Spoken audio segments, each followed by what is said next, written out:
కోడికత్తి Srinu case విషయంలో high court Jaganmohan Reddy గారికి ఒక షాక్ ఇచ్చిందనే విషయం వెలుగులోకి వచ్చింది.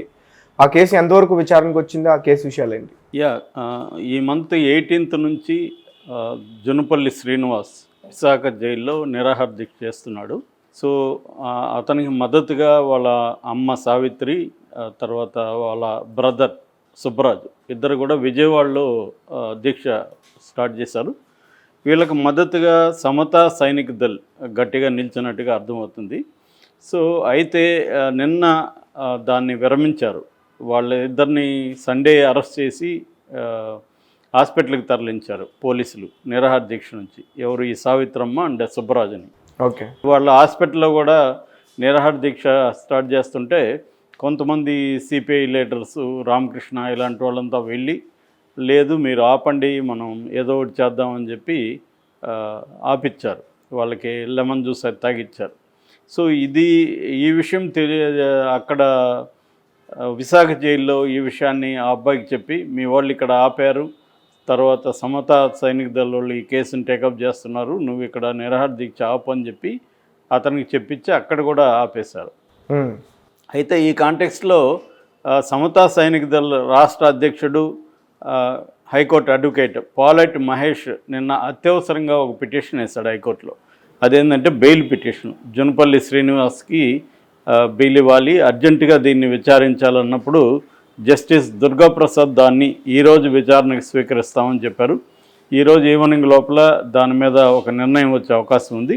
ఏదేమైనా ఇది కొద్దిగా జగన్కి ఇబ్బందికరమైన అంశంగా చెప్పుకోవచ్చు. ఎందుకంటే దీన్ని ఒకసారి మనం బ్రీఫ్గా హిస్టరీ చెప్పుకుంటే దీని పరిస్థితి ఏంటనేది మనకి అర్థమవుతుంది. ఇది యాక్చువల్గా ఏంటంటే అప్పట్లో 2018 అక్టోబర్ 25న విశాఖ ఎయిర్పోర్ట్లో ఈ సంఘటన జరిగింది. అప్పుడు విజయనగరంలో పాదయాత్ర చేస్తున్నాడు. 294వ రోజు పాదయాత్ర ముగించుకొని తనకి ఫ్రైడే ఇక్కడ హైదరాబాద్ కోర్టులో తనకు వాయిదా ఉంది. అందుకని ఎవ్రీ ఫ్రైడే వస్తుంటాడనమాట. అలాగే ఆ రోజు కూడా ఎయిర్పోర్ట్కి వచ్చాడు. ఫ్లైట్ కోసం వెయిట్ చేస్తూ లౌంజ్లో ఉన్నాడు. అప్పుడు ఈ జునపల్లి శ్రీనివాస్ అనే అబ్బాయి వచ్చి, సార్ నేను మీతో సెల్ఫీ తీసుకుంటాను అని చెప్పి, మీరు 160 సీట్లు గెలుస్తారు సార్ అని చెప్తూ సెల్ఫీ తీసుకున్నట్టు దగ్గరికి వచ్చి కుడి జోబిలో నుంచి ఈ కత్తి తీసి ఆయన్ని మెడ దగ్గర పొడవబోతే తను సడన్గా ఇట్లా పెట్టినప్పుడు భుజానికి అది తగిలింది. సో తగిలిన తర్వాత జగన్ ఇమ్మీడియట్గా అక్కడ ఉన్న సెక్యూరిటీ సిబ్బంది అతను అదుపులోకి తీసుకున్నారు. అతనికి అక్కడ ఫస్ట్ ఎయిడ్ చేశారు. దాని తర్వాత అక్కడ ఎయిర్పోర్ట్ అథారిటీ పోలీస్ స్టేషన్లో ఆయన కేసు పెట్టి తను హైదరాబాద్కి వచ్చేసి ఇక్కడ హాస్పిటల్లో జాయిన్ అయ్యాడు జగన్. సో ఇది జరిగిన తర్వాత అప్పుడు తెలుగుదేశం గవర్నమెంట్ ఉంది కాబట్టి అప్పుడు డీజీపీ ఆర్పి ఠాకూర్ ఉన్నాడు. సో ఆయన దీన్ని సీరియస్గా తీసుకొని విచారణకి ఆదేశించారు. ఈ లోపల ఎయిర్పోర్ట్ అథారిటీ రికమెండ్ చేసింది ఎన్ఐఏకి, so national investigating agency. So అది రంగంలోకి దిగింది. 2019 జనవరి 1న వాళ్ళు కేసు టేకప్ చేశారు. అయితే ఇతన్ని అరెస్ట్ చేసినప్పుడు జునపల్లి శ్రీనివాస్ని మే 28న అతనికి బెయిల్ వచ్చింది. 2019 మే 28న బెయిల్ వచ్చింది. బట్ అతను మళ్ళీ ఎన్ఐఏ కోర్టుకి వెళ్ళింది బెయిల్ క్యాన్సిల్ చేయమని. ఎందుకంటే తనని మేము విచారించాల్సిన అవసరం ఉంది, బెయిల్ క్యాన్సిల్ చేయమంటే ఆగస్టు 13న బెయిల్ క్యాన్సిల్ అయ్యి మళ్ళీ అతను జైలుకి వెళ్ళాడు, రాజమండ్రి జైలుకి. ఇది ఎన్ఐఏకి తను వాంగ్మూలం కూడా ఇచ్చాడు కంప్లీట్గా.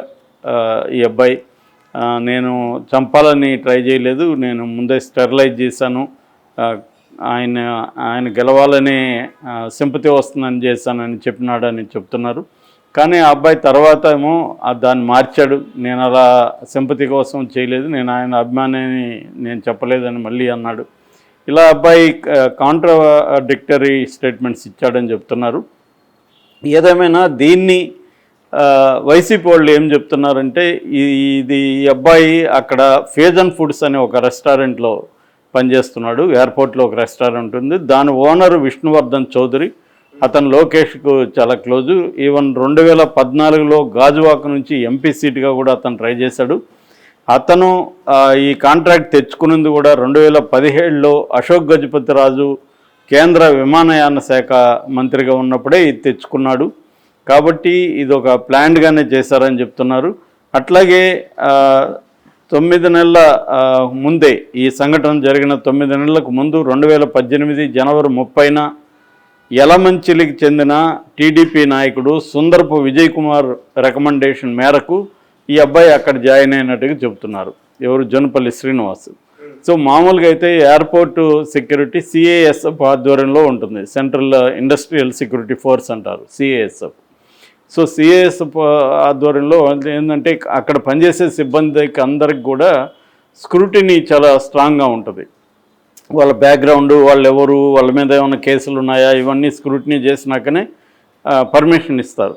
అట్లాగా లోకల్ పోలీస్ స్టేషన్లో నో అబ్జెక్షన్ సర్టిఫికేట్ తెచ్చుకోవాలి ఎవరు జాబ్ చేయాలన్నా కూడా ఎయిర్పోర్ట్లో. అట్లాగే ఈ అబ్బాయికి తానేలంక వీళ్ళది, తానేలంకకి చెందిన ఈ జొన్నపల్లి శ్రీనివాస్ ఇక్కడ జాయిన్ వచ్చినప్పుడు ముమ్మడివరం పిఎస్లో ఈ హర్షవర్ధన్ రెడ్డి వెళ్ళి నో అబ్జెక్షన్ సర్టిఫికేట్ తెచ్చాడు అనేది వైసీపీ ఆరోపణ. అందులో నిజమంత అనేది తెలీదు. ఏదేమైనా వీళ్ళు చెప్పేది ఏంటంటే ఇది కుట్రపూరితంగా ముందే తెలుగుదేశం వాళ్ళు ఇతన్ని ఇక్కడ పెట్టి ప్లాన్డ్గానే ఇచ్చేశారు.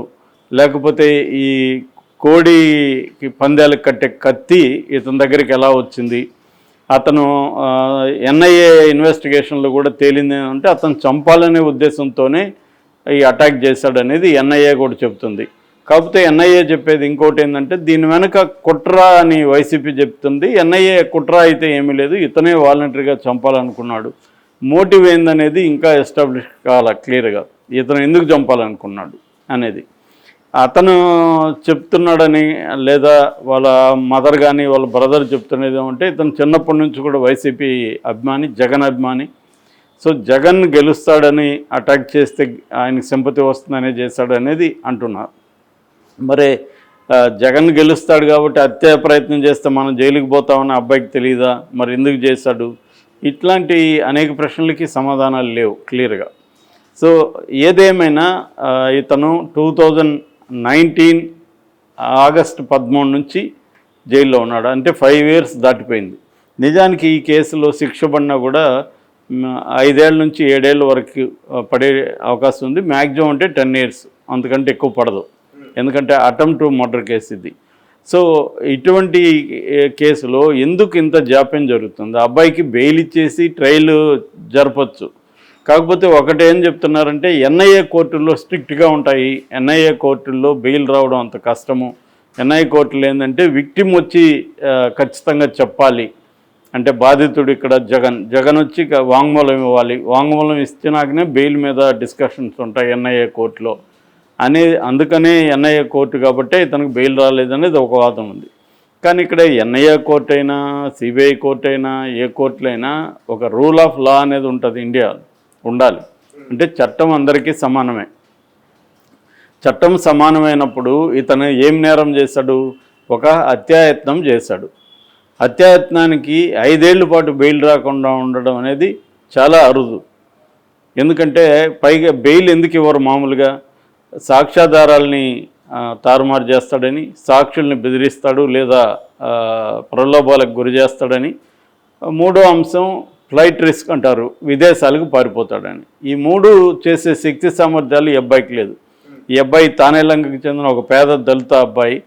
సో ఈ అబ్బాయికి ఏ రకమైన సాక్ష్యాధారాలని తారుమారు చేసే శక్తి లేదు, సాక్షులను బెదిరించే శక్తి లేదు, తర్వాత ఏమో విదేశాలకు పారిపోయే పరిస్థితి కూడా లేదు. 3 లేనప్పుడు బెయిల్ ఎందుకు ఇవ్వలేదు అనేది పెద్ద ప్రశ్న. ఎందుకంటే సుప్రీంకోర్టు అనేక సార్లు ఏం చెప్పిందంటే bail is the rule, jail is the exception అని చెప్పింది. అంటే ఎవరికైనా కూడా బెయిల్ ఇవ్వడం అనేది రూల్గా పెట్టుకోవాలి, బెయిల్ ఇవ్వకుండా సంవత్సరాల తరబడి పెట్టద్దు అని సుప్రీంకోర్టు అనేకసార్లు చెప్పింది. కానీ దీన్ని వందలాది కేసుల్లో లేదా వేలాది కేసుల్లో, ఇంకా చెప్పాలంటే లక్షలాది కేసుల్లో కోర్టులు ఫాలో కావట్లేదు. ఎందుకంటే మన జైళ్ళల్లో 5 లక్షల మంది ఖైదీలు ఉన్నారు యావరేజ్లో. అందులో 4 లక్షల మంది ఖైదీలు రిమాండ్ ప్రిజనర్సే, అంటే శిక్ష పడకుండా నిందితులుగా నేరం ఆరోపించబడిన వాళ్లే. మరి వాళ్ళందరికీ సంవత్సరాల తరబడి నాకు తెలిసి కూడా 5 ఏళ్ళు 10 ఏళ్ళు రాని వాళ్ళు ఉన్నారు. మనకి వరవరవ లాంటి వాళ్ళు ఉన్నారు చాలామంది. సో వీళ్ళందరికీ బెయిల్స్ ఎందుకు రావట్లేదు అనేది పెద్ద ప్రశ్న. దానికి ఒక తాజా ఉదాహరణగా ఈ కేసుని చెప్పుకోవచ్చు ఒకటి. రెండవది జగన్ వైపు నుంచి చూస్తే చాలా ఘోరమైన పరిస్థితి. ఎందుకు జగన్ వెళ్ళి వాంగ్మూలం ఇవ్వట్లేదు? ఆయన చెప్పే కారణం ఏంటంటే ముఖ్యమంత్రిగా బిజీగా ఉన్నానని. మరి ఆయన ఫంక్షన్లకు వెళ్ళట్లేదా, వేరే వాటికి వెళ్ళట్లేదా? అంత బిజీగా ఉన్నప్పుడు కనీసం నో అబ్జెక్షన్ సర్టిఫికేట్ ఇస్తే కూడా చాలు అంటున్నారు. అంటే ఈ కేసుతో అతనికి బెయిల్ ఇస్తే మాకు అభ్యంతరం లేదు అనే ఒక నో అబ్జెక్షన్ సర్టిఫికేట్ అన్న ఆయన ఇవ్వచ్చు. అంటే ఒక రకంగా ఒకవైపేమో 19 మంది మీద ఎస్సీల మీద ఈ మధ్యనే జగన్ ప్రభుత్వం కేసుల్ని తీసేసింది. మరి ఈ అబ్బాయి మీద కూడా ఆ రకంగా కేసును తీసేయచ్చు కదా, క్షమాభిక్ష పెట్టచ్చు కదా అనేది ఒక వెర్షన్. దానివల్ల అతనికి మంచి పేరు వస్తుంది దళితుల్లో అనేది ఒకటి. ఈవెన్ విశాఖకు సంబంధించిన దళిత ఆర్గనైజేషన్ కూడా విదసం అంటారు దాన్ని, విశాఖ దళిత సంఘం. సో వాళ్ళు కూడా గట్టిగా నిన్నంతా కూడా రాస్తారోకో ధర్నాలు చేశారు జైలు ముందు.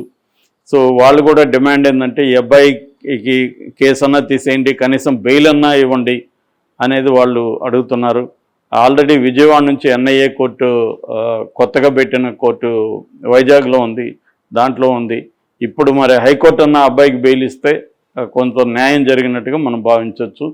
హైకోర్టు కూడా ఇవ్వకపోతే మాత్రం ఇంకా ఇదిగానే ఉంటుంది. ఎందుకంటే జగన్కు ఉండే భయం ఏంటంటే ఎలక్షన్ల దగ్గరకు వస్తున్నా ఈ అబ్బాయికి బెయిల్ వచ్చి ఈ అబ్బాయి ఏమన్నా తెలుగుదేశం ఫోల్డ్లోకి వెళ్ళి వాళ్ళు చెప్పినట్టు మాట్లాడి ఏమన్నా ఇబ్బంది వస్తుందేమో అన్నది ఉంది. ఎందుకంటే లాస్ట్ ఎలక్షన్లో దీన్ని బాగా ఉపయోగించుకున్నాడు, ఇప్పుడు కూడా ఉపయోగించుకుందామని జగన్ ప్లాన్ చేస్తున్నాడు.